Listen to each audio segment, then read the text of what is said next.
السلام علیکم ناظرین کرام، نئی ویڈیو میں آپ کو خوش آمدید کہتے ہیں۔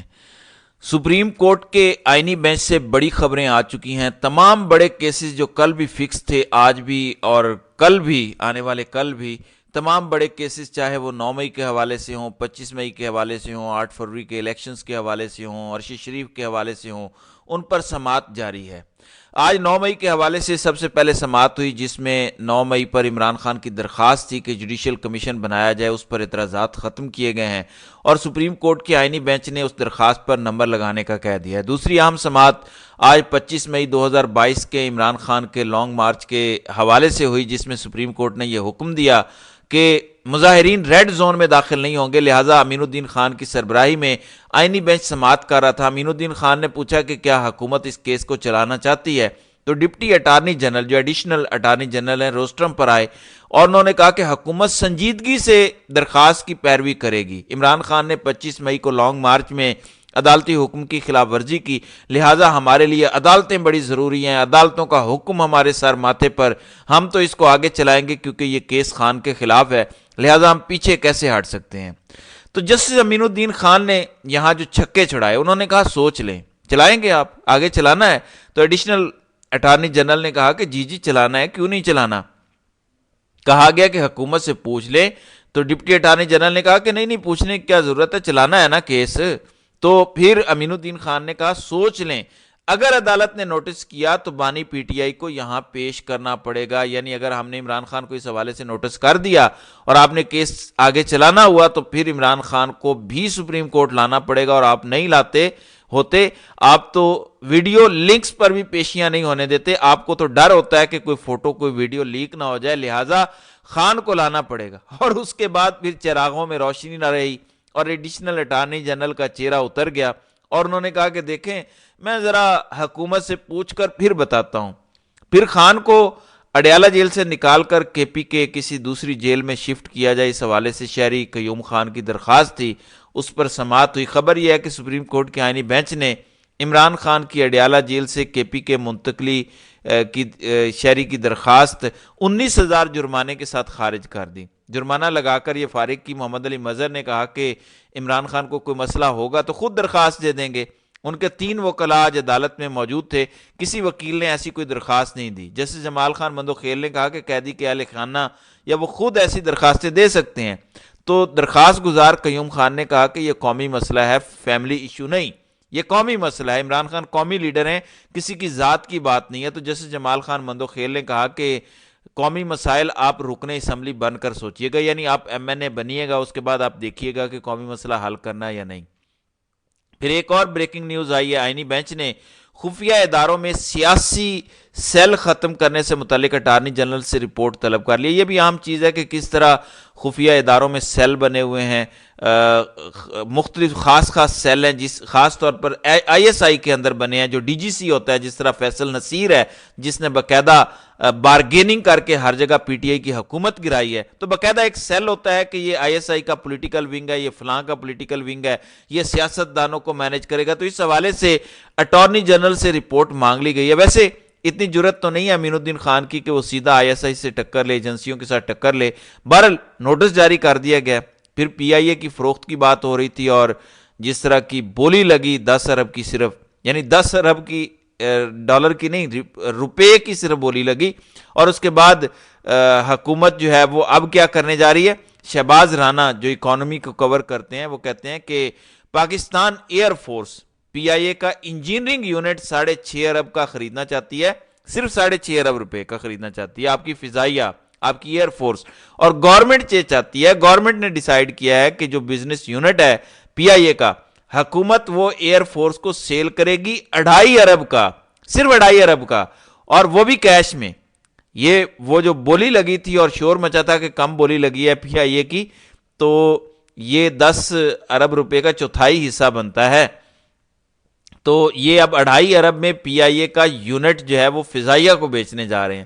پھر عمران خان کو 190 ملین پاؤنڈ میں سزا سنائی جا سکتی ہے۔ محمد مالک کے پروگرام میں فیصل فرید چودھری تھے، انہوں نے کہا کہ یہاں کچھ بھی ہو سکتا ہے کیونکہ فیصلے لکھے ہوئے آتے ہیں اور ججز نے صرف سنانے ہوتے ہیں، تو کچھ بھی ہو سکتا ہے۔ محمد مالک نے یہ دعویٰ کیا کہ شہر اقتدار کے اندر یہ رومرز ہیں کہ اگلے ایک ہفتے کے اندر اندر یا چند دنوں میں عمران خان کو القادر ٹرسٹ کیس میں سزا ہو سکتی ہے اور یہ 10 سالہ سزا ہوگی۔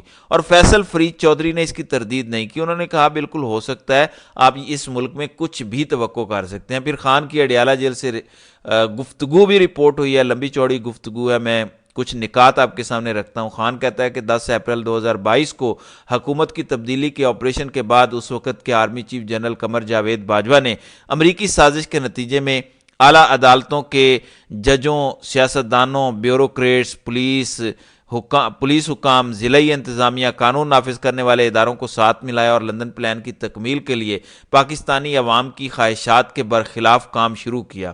انہوں نے کہا کہ اسٹیبلشمنٹ میری مقبولیت سے خوفزدہ ہے، میں نے نظام کی تبدیلی اور اسٹیبلشمنٹ کے خلاف سڑکوں پر ملک گیر پرامن تحریک شروع کی تو مجھ پر، میرے خاندان پر، میرے رشتہ داروں پر، میری پارٹی کارکنان کے خلاف جھوٹے مقدمات درج کرنا شروع کیے گئے اور نام نہاد جمہوریت پسندوں کے ذریعے فاشزم کے دور کا آغاز کیا گیا۔ لہذا پلان کو آگے بڑھانے کے لیے میری سیاسی جماعت کو کچلنے کے لیے 9 مئی 2023 کو فالس فلیگ آپریشن کیا گیا، پارٹی اراکین کو مجبور کیا گیا، دھمکیاں دی گئیں، اغوا کیا گیا۔ تو خان نے ایک لمبا چوڑا ریکیپ دیا ہے کہ کس طرح ان کی جماعت توڑی گئی، کس طرح سے پاکستان کو نئی ڈائریکشن پر ہماری ملٹری اسٹیبلشمنٹ کی جانب سے چلایا جا رہا ہے۔ پھر فواد چودھری کا ایک بیان اس وقت میڈیا اور سوشل میڈیا کی زینت بنا ہے۔ وہ کہتے ہیں کہ اسٹیبلشمنٹ کی پالیسی دیکھ کر لگتا ہے کہ ان کو غلط بریفنگ دی جا رہی ہے، کان بھرے جا رہے ہیں، اس وجہ سے ملک تباہی کی طرف جا رہا ہے۔ اور فواد چودھری نے کہا کہ موجودہ حالات میں فوری انتخابات ایک جمہوری حل ہو سکتا ہے، لیکن موجودہ سیاسی جماعتوں اور اسٹیبلشمنٹ کے درمیان شدید عدم اعتماد کی وجہ سے یہ حل قابل عمل نظر نہیں آتا۔ ایسے میں قومی حکومت کا قیام ایک درمیانی اور متفقہ حل کے طور پر سامنے آتا ہے۔ میں نے فیصل آباد میں قومی حکومت کے لیے فارمولہ پیش کیا، موجودہ حالات میں قومی حکومت کا قیام ہی نہایت موزوں ہوگا، اور ساتھ ہی وہ ایک طریقہ بھی بتاتے ہیں کہ قومی حکومت کا طریقہ کیا ہوگا، یعنی کس طرح سے وہ چلے گی۔ عمران خان اور تمام سیاسی قیدیوں کو ایک تو فی الفور رہا کیا جائے اور ملک میں جاری جبر و استبداد کو فوراً روکا جائے۔ آصف زرداری، نواز شریف اور عمران خان سے 2 نام لیے جائیں، ایک غیر جانبدار اور قابل قبول شخصیت پر اتفاق کیا جائے۔ اگر ان تینوں شخصیات کا اتفاق نہیں ہوتا تو سپریم کورٹ کا فل کورٹ بینچ نئے وزیر اعظم کے نام کا انتخاب کرے، یعنی سپریم کورٹ جس کو پہلے ہی انہوں نے ہجڑا بنا دیا ہے اس کو اندر لے کر آئیں۔ پارلیمان سے 1 سال کی عبوری حکومت کا مینڈیٹ حاصل کیا جائے۔ عبوری حکومت کے اختیارات، عبوری حکومت کا بنیادی مقصد انتخابات کے لیے سازگار ماحول پیدا کرنا ہو، IMF پروگرام کی شرائط پر اتفاق رائے پیدا کرنا، الیکشن کمیشن کی تشکیل نہ ہو اور عدلیہ کی آزادی کو یقینی بنانے کے لیے ترمیم کرنا۔ صوبائی حکومتوں کا کردار عبوری حکومت کے دوران صوبائی حکومتیں برقرار رہیں تاکہ تمام جماعتیں اپنے ایجنڈے کو جاری رکھ سکیں اور ایک مسابقت کا ماحول پیدا ہو۔ انتخابات کی منصوبہ بندی، عبوری حکومت اپنے قیام کے 90 روز میں الیکشن شیڈیول کا اعلان کرے، 12ویں ماہ میں اقتدار انتخابات جیتنے والی جماعت کے حوالے کیا جائے۔ یہ فواد چودھری حل بتا رہے ہیں کہ اس طرح سے کام ہو سکتا ہے، لیکن حکومت اس وقت کسی اور ہواؤں میں ہے۔ احسن اقبال کہتا ہے کہ مستقبل ٹک ٹاک، فیس بک اور سوشل میڈیا کے ذریعے تعمیر نہیں ہوگا، یعنی ان کو بند کیا جائے۔ اور مریم چائنا کے دورے پر ہے تو وہ الگ ہی خواب دیکھ رہی ہے کہ چائنا کے اندر سوشل میڈیا نہیں چلتا، تو پاکستان میں بھی، اور پوری نون لیگ ہی اس وقت چائنیز ماڈل پر کام کر رہی ہے۔ پھر آج عالمی دن انسانی حقوق کا، انتہائی بے شرمی اور ڈھٹائی کے ساتھ ان 2 نمبریوں کے بیانات آ رہے ہیں۔ بلاول بھٹو کا بیان آیا ہے انسانی حقوق کے حوالے سے، شہباز شریف کا آیا ہے، یعنی آج انسانی حقوق اور کل کرپشن کے حوالے سے بیانات آ رہے تھے، یعنی تمام کرپٹ لوگ کہہ رہے تھے کہ کرپشن بری ہے، اور آج تمام انسانی حقوق کی دھجیاں اڑانے والے کہہ رہے ہیں۔ بلاول بھٹو کہتا ہے کہ انسانی حقوق کی پاسداری منصفانہ، جامع اور پرامن معاشرے کی بنیاد ہے۔ انسانی حقوق کی پاسداری پائیدار اور خوشحال مستقبل کے لیے ناگزیر ہے۔ انسانی حقوق، وقار، مساوات، انصاف کے لیے بنیادی ستون ہے۔ معاشرے کا مستقبل حقوق کو بلا تفریق تمام افراد کے لیے یقینی بنانے پر منحصر ہے۔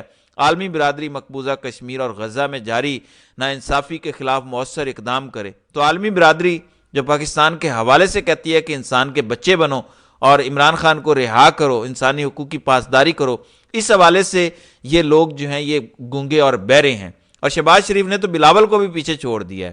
کہتے ہیں کہ 1948 میں اقوام متحدہ کی جانب سے انسانی حقوق کے عالمی منشور کو اپنانے کے بعد ہر برس 10 دسمبر کو انسانی حقوق کا عالمی دن بنایا جاتا ہے۔ یہ دن اقوام عالم کو یاد دلاتا ہے کہ وہ انسانی اقدار اور حقوق کے تحفظ کی پاسداری کریں۔